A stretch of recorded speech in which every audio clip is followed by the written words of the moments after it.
आज की क्लास में पढ़ेंगे भौगोलिक दृष्टि से वनों का वर्गीकरण। वनों का वर्गीकरण 3 आधार पे किया था, उष्णकटिबंध कंटीले, उसके बाद उष्णकटिबंध शुष्क पतझड़ वन और उष्णकटिबंध सदाबहार वन। इन 3 प्रकार के वनों को अपन पहली क्लास में देखा था। आज दूसरी क्लास है उस वन्य जीव और वन्य संरक्षण के बारे में।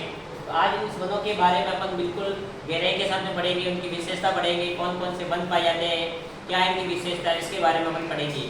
साथ ही में उस क्लास में अपन राष्ट्रीय उद्यान है और अभ्यारण्य है, उस अभ्यारण्य के बारे में भी अपन इस क्लास में विस्तार से पढ़ेंगे। तो क्लास में बने रहिए।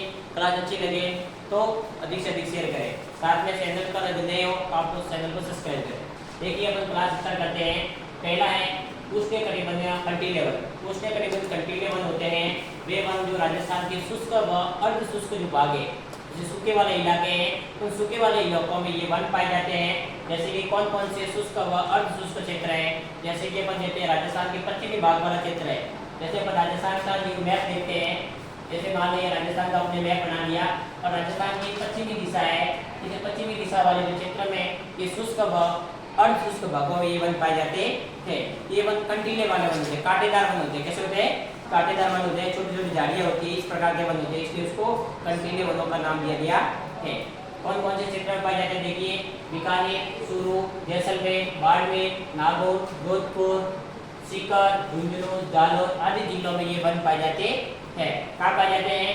बीकानेर, चूरू, जैसलमेर, बाड़मेर, नागौर, जोधपुर, सीकर, जालौर और झुंझुनू, इन जिलों में ये वन पाए जाते हैं। साथ ही इन वनों की विशेषता क्या है कि ये वन छोटे छोटे झाड़ियों के रूप में होते हैं और इन वनों पर कैसे होते हैं? कांटेदार होते हैं, इसलिए उसको कंटीले वन अपन कहते हैं। साथ ही में उसमें कौन कौन से वन पाए जाते हैं? जैसे कि रोहिड़ा, खिजड़ी, ढोकड़ा, बेल, बबूल, केर और नीम। प्रमुख इस जो कंटीले वन है उस कंटीले वनों में वन पाए जाने वाले मुख्य वन है कौन कौन से हैं? रोहिड़ा, खिजड़ी, ढोकड़ा, बेल, बबूल, केर और नीम, ये प्रमुख वन है। ये अपने उष्णकटिबंधीय जो कंटीले वन है उन वनों में ये वन पाए जाते हैं। साथ ही में इस वन को वनस्पति भी कहते हैं। ये मरुस्थलीय जो मरुस्थलीय क्षेत्र होते हैं, इस क्षेत्र में पाए जाते हैं, इसलिए उसको मरुद्वीप भी कहते हैं। क्या कहते हैं इसे? मरुद्वीप वनस्पति भी कहते हैं, क्योंकि ये छोटे छोटे होते हैं और मरुस्थलीय इलाकों में पाए जाते हैं, इसलिए उसको मरुद्वीप वनस्पति भी कहते हैं। साथ ही में इसकी विशेषता क्या देखिए, ये ये अधिक तापमान और कम वर्षा वाले क्षेत्र में पाए जाते हैं। जैसे कि अपन पश्चिमी राजस्थान को देखते हैं तो पश्चिमी राजस्थान में वर्षा बहुत कम होती है, लेकिन तापमान क्या होता है? बहुत ही अधिक होती है। तो ये कम वर्षा और तापमान अधिक वाले क्षेत्र में ये वन पाए जाते हैं। कौन से वन पाए जाते हैं? कंटीले वन। कौन से वन पाए जाते हैं? कंटीले वन पाए जाते हैं। साथ में इन वनों की जो पत्तियां होती है वो पत्तियां बिल्कुल कैसी होती है? छोटी होती है। कितनी होती है? छोटी होती है। और ये पत्तियां वाष्पीकरण जो कि अपना जो अवशोषण करती है, प्रकाश संश्लेषण करती है, वाष्पीकरण क्या करती है? बहुत ही कम मात्रा में करती है, क्योंकि पत्तियां छोटी होती है और वाष्पीकरण होता नहीं है, कम मात्रा में वाष्पीकरण होता है। उसके बाद में वाष्पीकरण का मतलब क्या होता है? जैसे अपन कैसे वाष्पीकरण देखना है तो कोई भी अपने पौधा लीजिए, पौधे के ऊपर एक पॉलीथीन डालिए। क्या डालिए? पॉलीथीन। और बाद में आप देखोगे कि जो पॉलीथीन होगी उस पॉलीथीन के ऊपर क्या होगा? अंदर बूंदे आएगी। क्या आएगी? बूंदे आएगी। वो वाष्पीकरण होता है। क्या होता है? वाष्पीकरण दिखता है अपन को। जैसे अपन कोई भी गैस पर कोई भी अपन को जला रहे हैं, पानी गर्म कर रहे हैं, तो वो पानी भाप बन के उठता है, भाप बन के, तो वो वाष्पीकरण। वो क्या आपका? वाष्पीकरण है। देखिए आगे अपन उसकी पेड़ों की जो जड़ें होती है, कंटीले वन की जो पेड़ों की जड़ें होती है वो बहुत ही गहरी होती है और गहरी होने के कारण वो पानी को क्या करती है? अवशोषण करती है। इसलिए अपन देखते हैं कि जो रेगिस्तान वाला इलाका है वहाँ पर पेड़ कुछ होते हैं, पेड़ वो हरे भरे होते हैं। क्यों होते हैं? क्योंकि उनकी जड़ें गहरी होती है और गहराई से अपने पानी को क्या करते हैं? अवशोषण करते हैं। उसके बाद देखिए उसमें प्रमुख वन पाया जाता है जो खिजड़ी वो है अपना राजस्थान का कल्पवृक्ष कहा जाता है। क्या कहा जाता है? खिजड़ी को राजस्थान का कल्पवृक्ष कहा जाता है। बहुत ही उपयोगी पौधा है ये, इसे राज्य का वृक्ष भी कहते हैं। प्रश्न आ सकता है राज्य वृक्ष कौन सा है? तो राज्य वृक्ष क्या है आपका? खिजड़ी। और खिजड़ी को साथ में राज्य कल्पवृक्ष भी कहते हैं। क्या कहते हैं? कल्पवृक्ष। खिजड़ी को राजस्थान का कल्पवृक्ष भी कहते हैं और ये राज्य वृक्ष भी है। दूसरा है रोहिड़ा। रोहिड़ा राजस्थान का पुष्प है। क्या है? राज्य पुष्प कौन सा है? तो रोहिड़ा। कौन सा है? रोहिड़ा।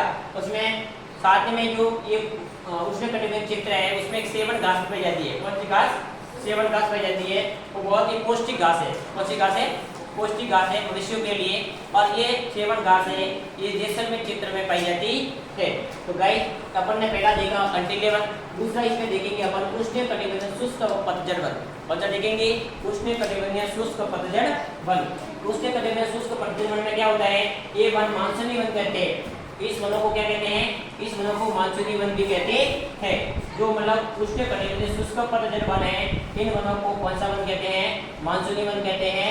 ये वन बांसवाड़ा, उदयपुर, डूंगरपुर, चित्तौड़, कोटा, बारा, झालावाड़, अलवर, अजमेर, जयपुर, सवाई माधोपुर, करौली, बूंदी, टोंक आदि जिलों में ये वन पाए जाते हैं। कौन से वन पाए जाते हैं, शुष्क पतझड़ वन। कौन से वन पाए जाते हैं, शुष्क पतझड़ वन पाए जाते हैं।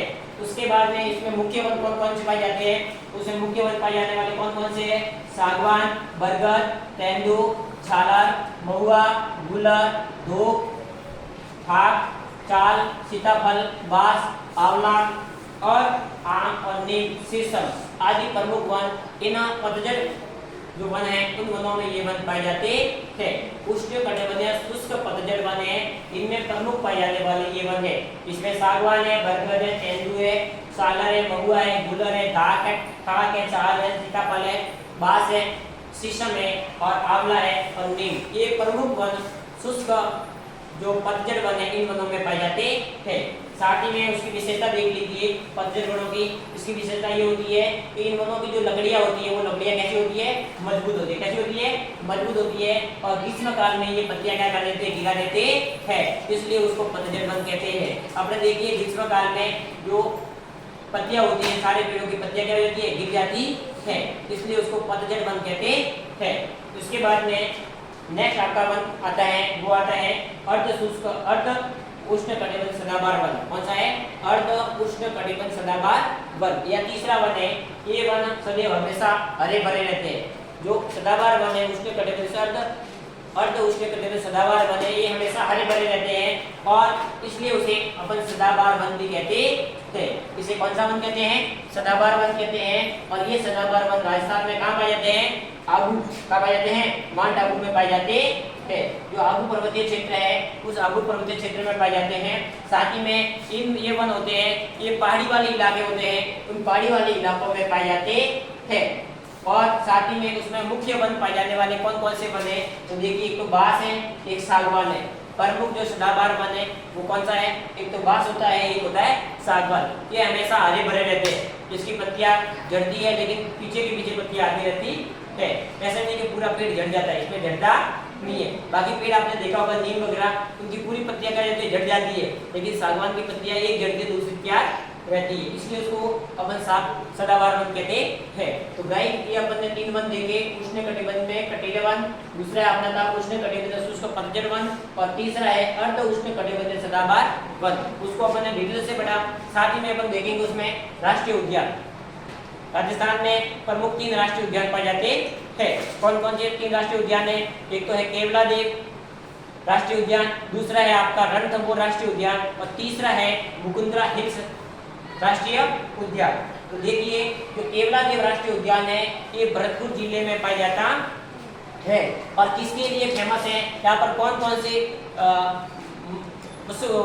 कौन से वो पाए जाते हैं जानवर वगैरह। तो देखिए यहाँ पर साइबेरियन जो क्रेन है, साइबेरियन क्रेन जो आते हैं, पक्षी आते हैं जो गर्मियों में यहाँ पर आ जाते हैं। कहाँ पर आते हैं, केवलादेव राष्ट्रीय उद्यान में गर्मियों में ये आते हैं। साइबेरियन क्रेन है, बगुले है, बया है, कोयल है, बटेर है आदि पक्षी ये केवलादेव राष्ट्रीय उद्यान में पाए जाते हैं। साथ ही में दूसरा जो राष्ट्रीय उद्यान है उसका नाम है रणथंभौर राष्ट्रीय उद्यान। ये रणथंभौर राष्ट्रीय उद्यान है, ये सवाई माधोपुर जिले में पाया जाता है। कहाँ पर पाया जाता है, सवाई माधोपुर जिले में पाया जाता है। यहाँ पर बाघ, भालू, चीतल, सांबर, नीलगाय, मगरमच्छ आदि यहाँ पर पाए जाते हैं। ये सब जो राष्ट्रीय रणथंभौर जो राष्ट्रीय उद्यान है, इसे राष्ट्रीय उद्यान के साथ में उसको राष्ट्रीय बाघ के लिए प्रसिद्ध है। यहाँ पर क्या पाए जाते हैं, इस रणथंभौर उद्यान में क्या पाए जाते हैं, बाघ। ये बाघों के लिए फेमस है। इसके लिए फेमस है, बाघों के लिए यहाँ पर बाघ पाए जाते हैं, इसलिए उसको भारतीय बाघ के लिए प्रसिद्ध माना जाता है। कौन सा अभ्यारण्य पाया जाता है, रणथंभौर राष्ट्रीय उद्यान। साथ में तीसरा है मुकुंदरा हिल्स राष्ट्रीय उद्यान। यहाँ ये कोटा और चित्तौड़ का जो क्षेत्र है उसमें ये फैला हुआ है मुकुंदरा हिल्स राष्ट्रीय उद्यान। और ये रावतबाड़ा वाला क्षेत्र है, यहाँ पर बाघ, रीछ जरक, गीदड़, भेड़िया, सांबर, चीतल, नीलगाय, शिंकारा आदि ये पाए जाते हैं। उसके बाद में राजस्थान में कुछ अभ्यारण्य है, वो अभ्यारण्य अपन देख लेते हैं। राजस्थान में पाए जाने वाले प्रमुख अभ्यारण्य इसमें देखिए राष्ट्रीय मरु उद्यान, राष्ट्रीय मरु उद्यान वन्य जीव अभ्यारण्य है। ये राजस्थान के जैसलमेर बाड़मेर जिले में पाया जाता है। प्रश्न आएगा राष्ट्रीय मरु उद्यान कहाँ पाया जाता है, तो राष्ट्रीय मरु उद्यान जैसलमेर और बाड़मेर जिले में पाया जाता है। ये गुड़ावन के लिए फेमस है। किसके लिए फेमस है, गुड़ावन के लिए। उसके बाद दूसरा है कैला देवी, कौन सा देवी, कैला देवी राष्ट्रीय उद्यान, सॉरी कैला देवी अभ्यारण्य, कौन सा अभ्यारण्य, कैला देवी अभ्यारण्य है। ये सवाई माधोपुर और करौली जिले में पाया जाता है। इसमें बगेरा, भेड़िया, चीतल और खरगोश के लिए फेमस माना जाता है। तीसरा आपका पढ़ेंगे कुंभलगढ़ अभ्यारण्य। कुंभलगढ़ जो अभ्यारण्य है ये राजसमंद, पाली और उदयपुर जिले में पाया जाता है।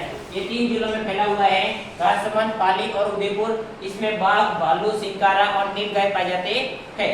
उसके बाद में आगे वाला जो अभ्यारण्य है वो है फुलवारी की नाल। फुलवारी की नाल जो अभ्यारण्य है ये उदयपुर जिले में पाया जाता है। उसके बाद में सरिस्का जो वन्य जीव अभ्यारण्य है ये अलवर जिले में पाया जाता है। उसके बाद में टोडगढ़, टोडगढ़ जो अभ्यारण्य है ये राजसमंद और अजमेर, पाली 3 जिलों में फैला हुआ है। कौन सा अभ्यारण्य है, टोडगढ़ अभ्यारण्य। कौन सा अभ्यारण्य है, टोडगढ़ अभ्यारण्य। और यहाँ पर तेंदुओं के लिए फेमस है। किसके लिए फेमस है, ये तेंदुओं के लिए फेमस है। नेक्स्ट अभ्यारण्य है उसका नाम है सीता माता अभ्यारण्य। कौन सा अभ्यारण्य है, सीता माता अभ्यारण्य है।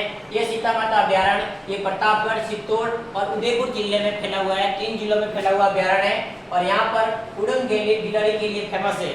यहाँ पर जो गिलहरी पाई जाती है वो उड़ने वाली गिलहरी है। कौन सी गिलहरी है, उड़ने वाली गिलहरी है। अपने गिलहरी पाई जाती है ना, वो गिलहरी कैसी है, चलती है लेकिन उड़ती नहीं है। लेकिन जो प्रतापगढ़ जो सीता माता अभ्यारण्य है उस सीता माता अभ्यारण्य में उड़न गिलहरियां पाई जाती है। नेक्स्ट अभ्यारण्य है माउंट आबू। माउंट आबू अभ्यारण्य जो कि सिरोही जिले में आया हुआ है। यहाँ पर जंगली मुर्गा के लिए अभ्यारण्य फेमस है। किसके लिए फेमस है, जंगली मुर्गा के लिए फेमस है। उसके बाद रामगढ़ विषधारी जो अभ्यारण्य है ये अभ्यारण्य बूंदी जिले में आया हुआ है। उसके बाद जामरावगढ़ जो अभ्यारण्य है ये जामरावगढ़ अभ्यारण्य है, ये राजस्थान के जयपुर जिले में पाया जाता है। उसके बाद में राष्ट्रीय चंबल जो घड़ियाल अभ्यारण्य है ये अभ्यारण्य है। ये अभ्यारण्य 4 जिलों में पाया जाता है, जिसमें कोटा, सवाई माधोपुर, करौली, धौलपुर और इन 4 जिलों में फैला हुआ है।